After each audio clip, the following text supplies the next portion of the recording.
guys, what's up? We're going to be hitting you with another quick tip or a hot tip around managing heat stress in the middle of summer. So this one's, I'm looking forward to this one actually because I haven't thought about it much since I've been farming.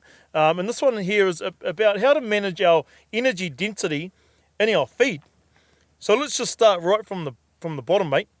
Those words confuse me a little bit. Energy density in feed. So how much energy is in this bit of grass here compared to different times of the season? Is that what we're talking about? Yeah, it's quite a confusing topic because it's figuring out how we sort of tie it back to heat stress and this time of the year as well. But really the key facts are, it's important to know how much energy or total energy the cow's actually eating. So the easiest way to relate that is in the spring when you put the cows in the paddock, they absolutely annihilate it. They cut it right, like they graze it right down to sort of 1400, and you're like, gee, where'd all that grass go? Or you're like, should I underfeed my cows? But they're little barrels of water walking around, but they're not producing. And then you're like, well, there's no guts to the grass. That's low energy density in the feed. So in the summer, it's quite the opposite in a lot of ways. There's reasonable ME in the pasture, but the amount they can eat is reduced because of, basically their appetite is lower. And so they just don't want to... From the heat? Exactly, from the heat. They don't want to eat as much. And also there's more fibre in the grass. So although there's energy in the grass, they don't have as good an access to it. So they don't get as much, there's not as much goodness in the grass essentially. And does it break down slower as well? Yep, it breaks down slower, which means the rumen doesn't release as much energy out of... Per hour? Out of fibrous grass, which is poorer quality grass than what it does in the spring where it releases very, very quickly. Higher soluble. Water.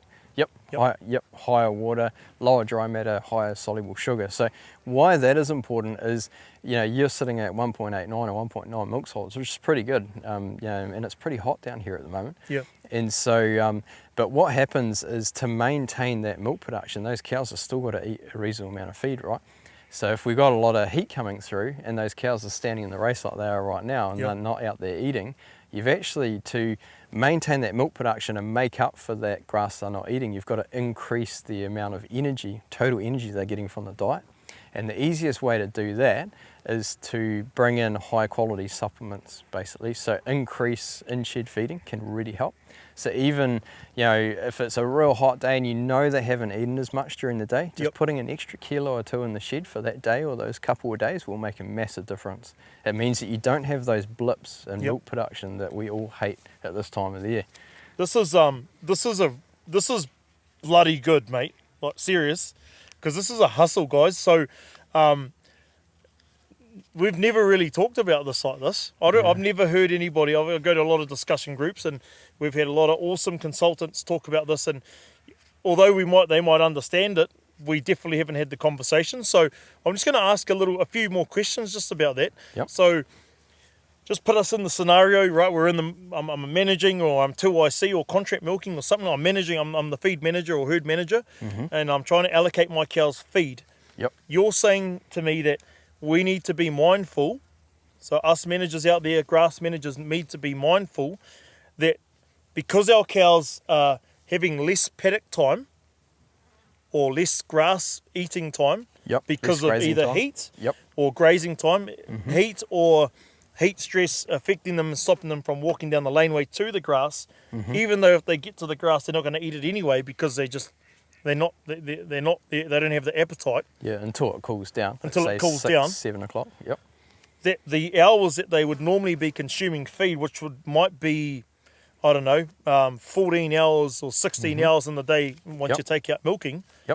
They're only getting 10 or 11 hours of that. So you're saying that the energy density in our feed needs to be of a higher quality or higher percentage because they've got less hours eating, grazable hours because they're not motivated to eat.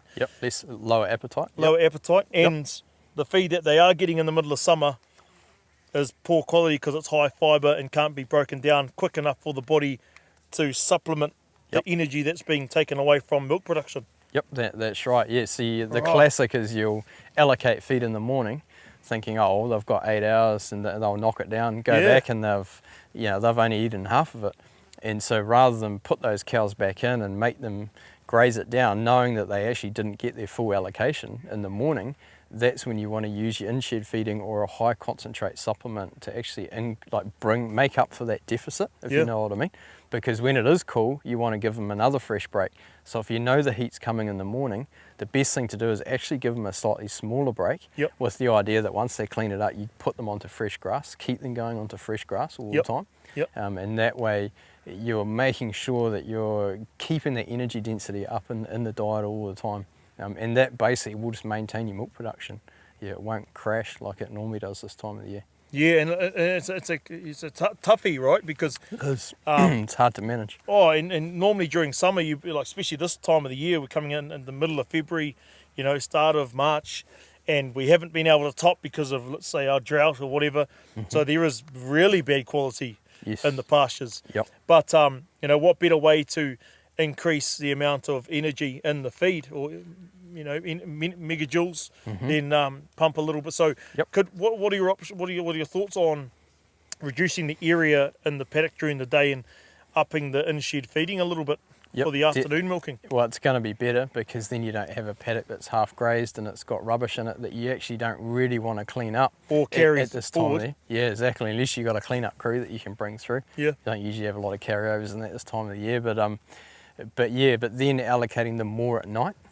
So giving them more grass at night and then using the in-shed feeding to make up the difference during the day certainly can help. But it's hard because you can very easily lose control of quality. So it is definitely a balance. And that might be a one-day management, right? That might be just today. 100%. Might be raining tomorrow.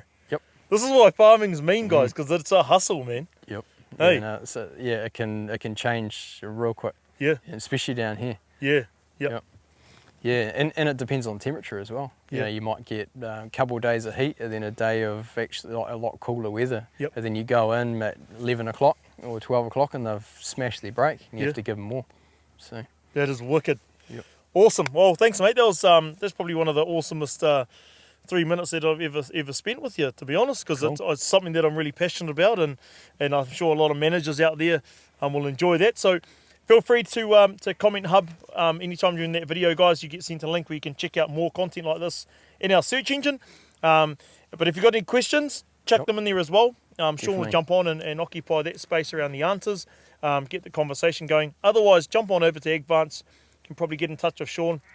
He's not that busy. He does bugger all during. He's pretty busy at the moment. Yeah, that's right. Yeah, the missus will say that you're not busy. No, that's right. You're busy doing the washing and the dishes. Yeah, that's right. No, I've always got time. But yeah, certainly any questions, and I don't know anything. I don't know anything. I'll rephrase that. No, let's not edit that out. He doesn't know. What is that? Disqualifying, eh? Yeah. No, I don't know everything. So it's quite good to have a bit of banter, and if you disagree with anything as well, throw it on there and we'll chew through it. And yeah, I'm as keen to learn as anybody. So. Yeah, wicked. No, bro. Shot. Good work. Cool. See you, team. See you guys next week. Cheers.